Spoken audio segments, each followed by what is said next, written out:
L'Allemagne est peut-être la voie de la raison dans toute cette construction en Union européenne concernant cette question, puisque Olaf Scholz a déclaré qu'il n'allait pas le faire, donc il n'allait pas confisquer les revenus des actifs gelés russes, tant qu'un mécanisme juridique légal ne soit pas trouvé.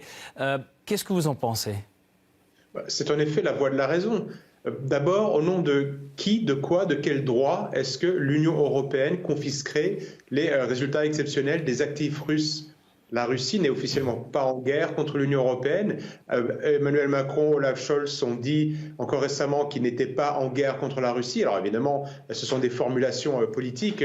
On sait très bien qu'il y a une guerre indirecte, mais au nom de quoi est-ce que l'Union européenne confisquerait les biens ? Et éventuellement, on pourrait concevoir que l'Ukraine confisque des biens russes si on se mettait dans l'ordre. Mais pourquoi est-ce que les Français, les Allemands, les Espagnols le feraient ? Il n'y a aucun raisonnement, on va dire, légal derrière cela. Et je pense que Scholz, ce soir, lui dit qu'il va vraiment falloir travailler cet élément précisément parce que c'est illégal.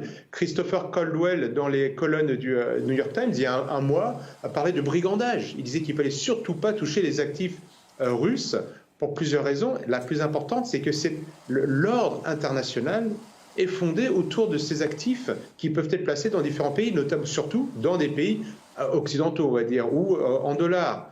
Si les pays occidentaux commencent à toucher à des actifs de pays étrangers pour des motifs politiques, l'ensemble des pays du monde qui ont des actifs ou des avoirs en Europe, aux États-Unis, vont commencer à réfléchir à deux fois avant de faire des investissements, avant de placer leurs actifs chez nous. Et Caldwell le dit très bien, il ne faut pas y toucher parce qu'on se tire une balle dans le pied et cela pourrait précipiter l'effondrement du modèle aujourd'hui qui est mené par les États-Unis. Il dit, et derrière tout cela, en ce qui concerne en tout cas le dollar, cela va affaiblir le dollar qui, lui, ne va plus décide de faire ça parce qu'elle n'a pas d'autre choix. Elle cherche de l'argent pour alimenter, et il faut le rappeler, la guerre.